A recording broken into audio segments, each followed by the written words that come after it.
Близится весна. Весной в Азербайджане и во многих других республиках готовят сладости, потому что наступает Навруз, Восточный Новый год. И какой Новый год без сладостей, без угощений? Я сегодня хочу приготовить, пожалуй, что самую знаменитую азербайджанскую сладость – пахлаву.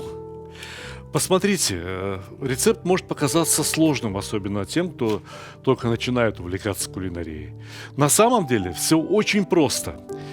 Что необходимо для теста? Абсолютно логичные продукты. Хорошее сдобное тесто должно содержать, во-первых, яйца. Я беру 3 яйца, 3 куриных яйца. Во-вторых, в сдобное тесто кладут не воду, кладут молоко. 120 мл молока.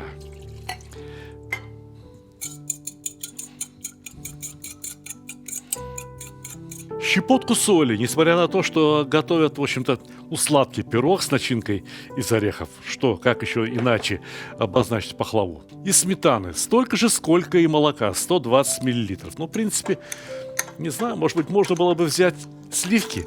Но народный рецепт говорит, возьмите сметану. Сначала как следует размешаем жидкую часть теста. И потом постепенно будем добавлять муку. Муки берется 550 граммов. Значит, все эти пропорции, которые я вам называю, обратите внимание, до грамма, рассчитаны на пахлаву определенного размера. Мы об этом с вами чуть позже поговорим. О том, как менять пропорции продуктов, если вам нужно не столько пахлавы, сколько приготовлю сегодня я, либо наоборот, если вам вдруг нужно в 2 раза больше пахлавы. Значит, постепенно добавляем муку и замешиваем изрядно тугое тесто. Помимо яиц, молока и сметаны в тесто пойдет еще и масло. Но когда закладывать масло в тесто, я вам расскажу чуть попозже. Здесь есть один секрет. Немного муки оставляем на подпыл. Тесто уже начинает замешиваться, можно уменьшить обороты тестомеса. Разумеется, когда-то замешивали тесто только руками. Но если есть тестомес, поверьте мне, вкус теста зависит от качества продуктов, которые вы возьмете. Но, конечно же, не от того, там замешал это металлический крюк или руки. Попробуйте руки на вкус. Они имеют вкус? Вот тесто уже сформировалось в комок, и теперь вливаем растопленное горячее масло. Еще немного муки. Если вы замешиваете тесто руками, то вот этот прием вы вряд ли сможете применить. Тогда масло надо наливать сразу в жидкую часть теста. Но если у вас есть тестомес, вливайте масло после того, как тесто уже замешано. Да, тестомесу придется еще немного поработать, но тесто получится намного вкуснее и лучше. Посмотрите, тесто получилось просто превосходное, но теперь тесто должно дозреть в холодильнике. И вообще я вам хочу сказать, что пахлаву не готовят, когда жарко. Пахлаву готовят, когда еще прохладно. Тесто пускай охладится, и доска, на которой мы будем раскатывать тесто, и скалка, при помощи которой мы будем раскатывать тесто, тоже должны быть холодными. Пахлава – это слоеный пирог с орехами. С грецкими орехами преимущественно. Хотя кое-где готовят и с фундуком, и можно приготовить с миндалем, можно приготовить с фисташками. Смотрите сами, выбор ваш. Классика – это грецкие орехи. В Азербайджане есть очень вкусный, очень сладкий город, который называется Янджа.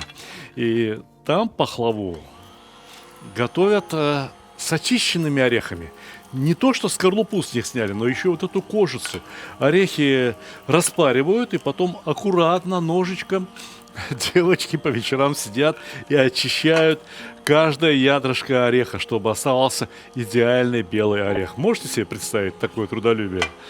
Видели, сколько теста получилось? Да, относительно немного. А вот орехов пойдет 200 кг. Сахара в начинку пойдет 300 кг, и это не последний сахар, который пойдет на пахлаву. Знаете, все эти восточные сладости, они, конечно, такие, они вот отнюдь не легкие, отнюдь не диетические. Здесь все от души. Уж если это сладость, то там будет столько сахара, чтобы это было сладко. Уж если это сладость и пахлава, то там будет столько масла, чтобы съел кусочек, выпил 2 стаканчика чая и сыт остался. Орехи положено пропустить через мясорубку. Ну, даже и крупная решетка, а видите, орехи измельчаются очень мелко. Прям вот крошка такая, примерно такого же размера, как сахарный песок. Кстати говоря, бывает сахарный песок, который вот прямо очень мелкий. Если попадется такой, покупайте именно для пахлавы. Но, разумеется, речь идет не о сахарной пудре. Слово «сахарная пудра» я знаю.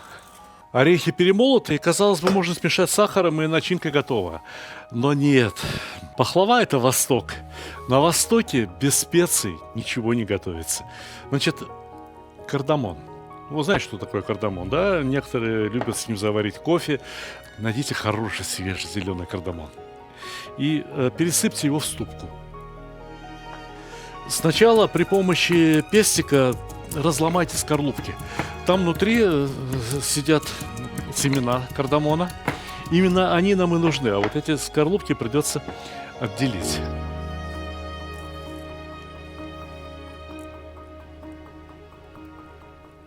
Теперь семена кардамона необходимо растереть в пудру.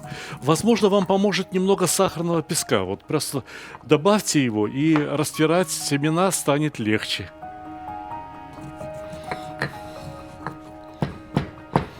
Перемешать орехи, растертый кардамон и сахарный песок до однородности, так, чтобы все распределилось равномерно.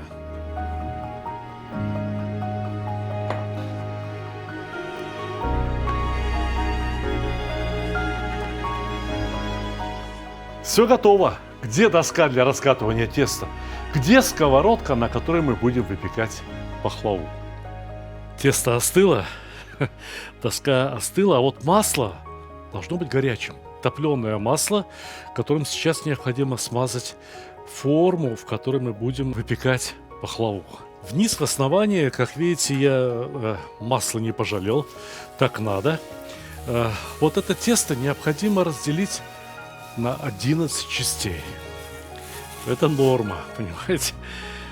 В принципе, тесто это достаточно мягкое, и раскатывать его будет довольно легко. Но сначала раскатаем колбаску, а дальше уже будет легко разделить на 11 более-менее равных частей.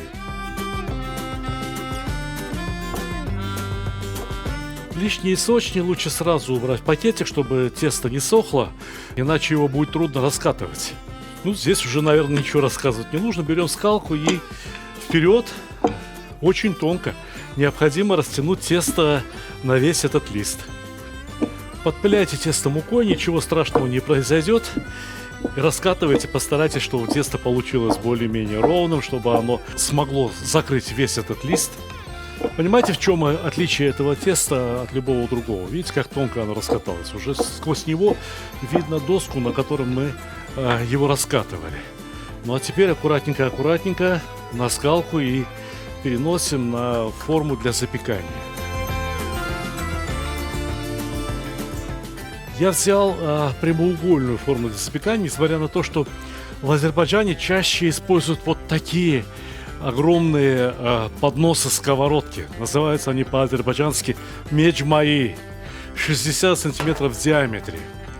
И у меня есть на канале рецепт, отснятый прямо там, в Азербайджане, где женщина готовит в таком листе 12 килограммов пахлавы за один раз. Площадь поверхности этого листа более чем в 1,5 раза больше, чем вот эта форма. Значит, я скажу вам площадь этой формы. 0,15 квадратных метров. Если вы будете готовить на сковородке, если вы будете готовить, не знаю, на противне, который меньше размером, высчитайте его площадь, и количество ингредиентов надо будет уменьшать пропорционально. Пахлава всегда должна оставаться одной и той же толщины. Она может меняться по площади, но толщина ее должна оставаться точно такой, как у нас сегодня с вами получится. У меня вот здесь стоит тесто-раскаточная машина. В принципе, все внутренние слои можно раскатывать и на такой машинке. Просто тесто будет выходить полосками. Но вот там, внутри этого пирога, внутри пахлавы, никто не узнает, было оно раскатано полосками, либо целым листом. Очень важно, наверное, верхние пару листиков раскатать вручную и нижние пару листиков раскатать вручную. Кстати говоря, что верхние листы идут 2 слоя, а потом начинается слой орехов, что нижние листы идут тоже непременно в 2 слоя. Каждый слой теста, прежде чем накладывать на него другое тесто, либо орехи, тоже непременно следует промазать маслом. Масло не жалейте, это пахлава. Растяните тесто руками, чтобы оно непременно закрыло все дно. Если даже удастся поднять это тесто на борта, то получится еще лучше. Еще один слой масла и теперь уже слой начинки. Значит, внутренних слоев с начинкой получится 8. Поэтому вот эту начинку распределяйте на 8 частей. И пахлава получится ровно такая, как надо. А то, знаете, ведь многие люди познакомились с пахлавой в Турции.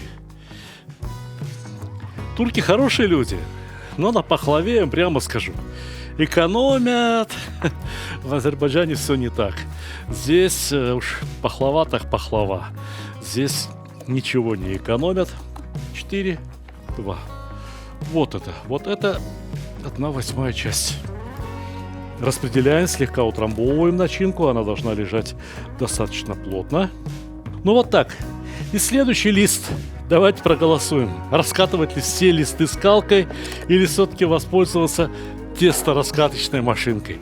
Меня и тот, и другой вариант вполне устраивают.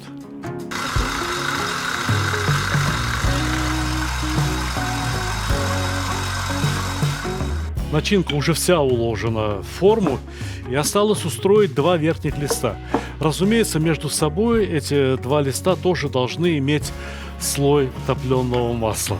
Но это еще не все. Пахлаву следует спрессовать. Кусочки орехов должны прямо впиться в это тончайшее тесто. Все должно стать одним единым. Здесь тесто фактически играет роль арматуры, чтобы удержать вместе слои вот этого ореха, сахара, кардамона и еще кое-чего. Ведь еще понадобится и сироп, и еще топленое масло, но это уже при выпечке. О, вес есть. Минимум 5 килограмм получилось. И теперь этот верхний лист теста растянуть на весь поднос. Тесто тянется по маслу, ничего. И теперь спрессовываем. Возьмите что-то плоское. Не знаю, если будете делать в чем-нибудь круглом, значит, возьмите подходящую плоскую крышку, от чего бы то ни было, и придавливайте, прям придавливайте тесто. Я считаю не самым справедливым, что в Азербайджане пахлаву готовят преимущественно женщины. Могу сказать, что я сейчас устал немного сильнее, чем когда я готовлю, не знаю, там, плов или шашлык. Ну, то, что традиционно считается мужскими блюдами. Нет, вот здесь приходится применить и мускулатуру, и вспотеть. Ну ничего, зарядка полезна. А теперь начинается урок геометрии. Берем в руки линейку и не прорезаем тесто до конца. Нет, просто размечаем. Делаем разметку. Буквально верхние, может быть, 1-2 листа прорезаем. И так через равные промежутки. Ну вот, как получилось, так получилось. А теперь наискосок, примерно по 60 градусов. Ровно те же самые движения. Не прорезаем пока что до конца, а делаем как бы разметку теста.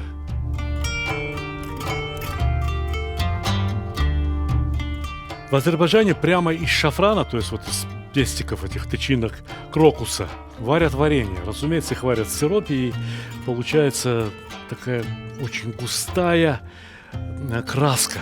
У меня такого варенья нет сейчас, нет возможности сварить. Я растер шафран, растворил его в 1 столовой ложке горячего молока.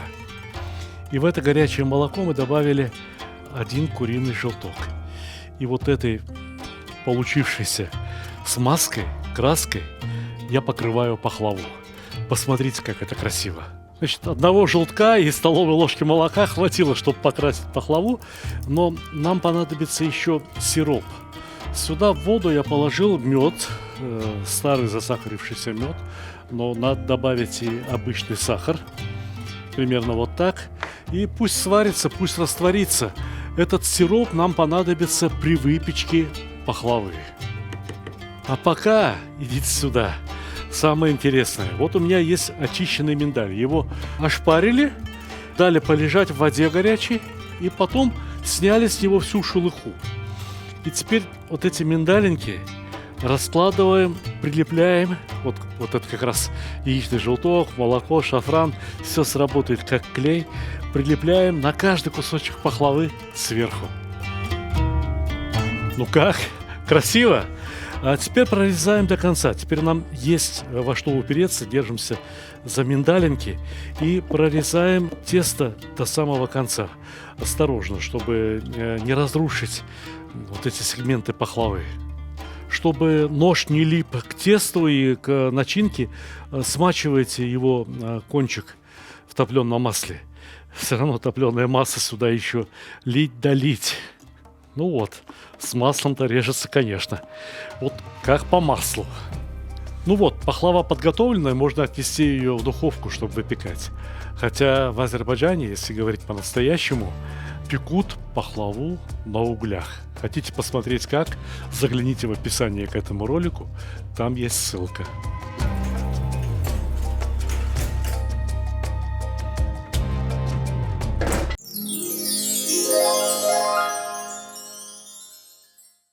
Книга-видеобук составлена по лучшим рецептам моего канала на YouTube. Все мои книги напечатаны с наивысшим качеством. Иллюстрации очень хорошие. А эта книга может стать пособием для создания семейного меню. Здесь рассказано именно о тех блюдах, заготовках, вареньях, десертах, которые не сходят с нашего стола круглый год. Для блюд марокканской кухни понадобятся те же самые продукты и специи, что есть и у нас. Но блюда и вкусы очень необычные, абсолютно новые. И про шашлык я могу рассказать столько нового, столько необычного, что вы будете удивлены. Да и в казане можно готовить не только плов. Казан – это настоящий рояль на кухне. Подробнейший самоучитель, как готовить в казане, как готовить вообще. Если вы все еще спорите о приготовлении плова, а кое-кто из ваших друзей знает единственный верный рецепт, открывайте эту книгу. Здесь десятки рецептов и подробнейшее кулинарное исследование. Книги можно заказать с автографом, за исключением вот этих малюток, потому что они на моющейся бумаге.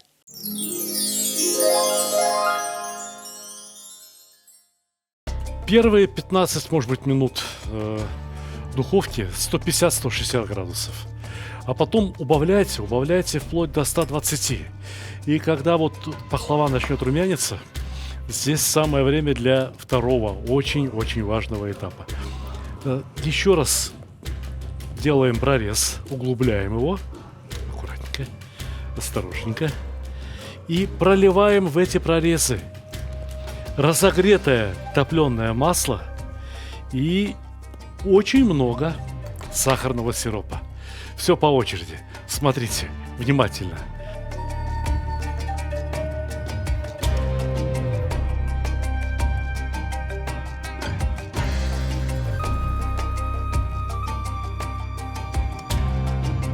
И теперь те же самые действия, только проливаем уже не маслом, а сахарно-медовым сиропом.